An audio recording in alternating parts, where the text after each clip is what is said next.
আজ তোমাদের সাথে শেয়ার করব আমলকির একটা দুর্দান্ত রেসিপি। সেটা হলো আমলকির টক ঝাল মিষ্টি আচার। তার জন্য হাফ কিলো মতো আমি বেশ মিডিয়াম সাইজের আমলকি নিয়ে নিয়েছি। এগুলোকে ভালো করে ধুয়ে আমি একটা স্টিমারে এই যে তলায় জল দিয়ে এরপরে স্টিম করে নেব। তোমরা চেষ্টা করবে স্টিম করে নেওয়ারই, জলের মধ্যে দিয়ে সেদ্ধ করবে না। যাই হোক, এরকম স্টিমারে দিয়ে আমি এটাকে 10 মিনিটের জন্য স্টিম করে নেব। ও পাশে আমলকিটা স্টিম হতে থাকুক, আর এই পাশে আমি গুড়টাকে একটু ভেঙে নিচ্ছি। দলা একটা গুড় ছিল, সেটা গলতে অনেকটা টাইম লাগবে বলে এরকম ছোট ছোট করে কেটে নিয়েছি। এখানে ওই 250 গ্রাম মতো গুড় রয়েছে। তোমরা এটা চিনির সাথেও করতে পারো, আমি গুড় দিয়ে করেছি। এখন একটু চেক করে নেব একটা ফর্ক দিয়ে, এটা কীরকম দাবালেই বোঝা যাবে কতটা সিদ্ধ হয়েছে।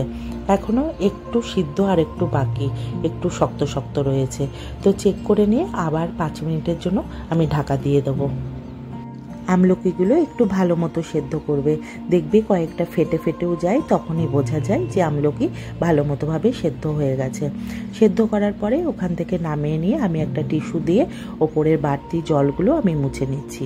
তারপরে এই যে হাতের তালু দিয়ে একটু প্রেস করলেই দেখবে আমলকিগুলো পুরো ফেটে যাচ্ছে।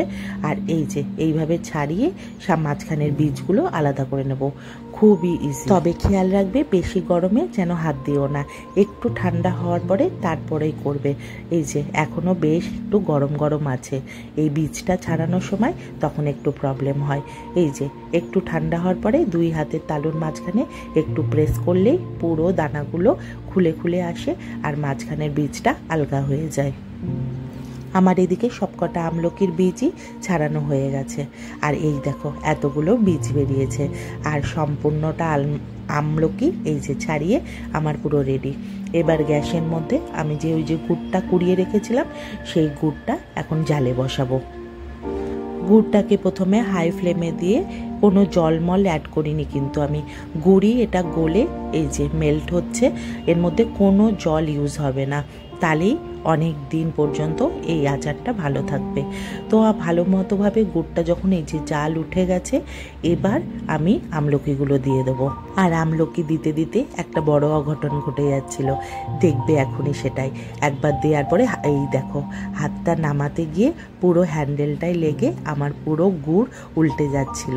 অ্যাকচুয়ালি ট্রাইপডটা খুঁজে পাচ্ছিলাম না, এক হাতে মোবাইলটা ধরে ভিডিও নিচ্ছিলাম বলে আর ফট করে পড়ে যেতে নিয়েছিল। যাই হোক, কিছু আর হয়নি, সমস্ত আমলকি গুড়ের মধ্যে দিয়ে দিয়েছি। এবার ভালো করে নাড়াচাড়া করে এটাকে ঢাকা দিয়ে দিয়ে আমি হতে দেব।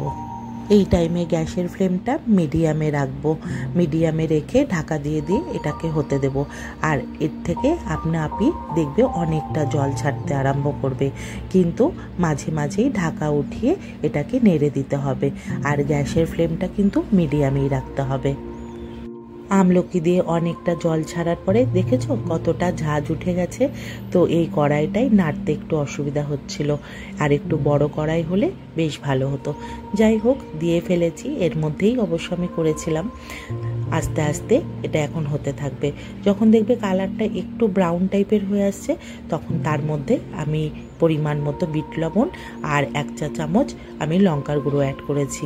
এখানে তোমরা লঙ্কার গুঁড়োটা কম বেশি তোমাদের টেস্ট মতো দিতে পারো। এই পজিশানে আসার পরে সব সময় খুন্তি চালিয়ে যেতে হবে। আর এই দেখো আস্তে আস্তে 10 মিনিট পরে এই পজিশানে আসলে গ্যাসের ফ্লেম অফ করে দিয়ে একটু ঠান্ডা হলে এর মধ্যে 5 ফোড়ন, শুকনো লঙ্কা গুঁড়ো করে এই মশলাটা আমি আগেই বানিয়ে রেখেছিলাম সেটা 2 চামচ দিয়ে দিলাম। আর একটু টেস্টের জন্য আমি এর ওপর দিয়ে চিলি ফ্লেক্স ছড়িয়ে দিয়েছি, সেটা সম্পূর্ণ অপশনাল। আমার যেহেতু একটু টক ঝাল মিষ্টি আচার ভালো লাগে ওই জন্যই দিলাম, এটা তোমরা স্কিপও করতে পারো। যাই হোক, চিলি ফ্লেক্সটা দিয়ে একদম ঠান্ডা হওয়ার পরে একটা কাচের পরিষ্কার জারে তুলে রাখবো। এটা তোমরা 1 বছর অবধিও সংরক্ষণ করতে পারো। আমলকির টক ঝাল মিষ্টি আচারটার রেসিপিটা কেমন লাগলো জানাতে কিন্তু একদম ভুলো না।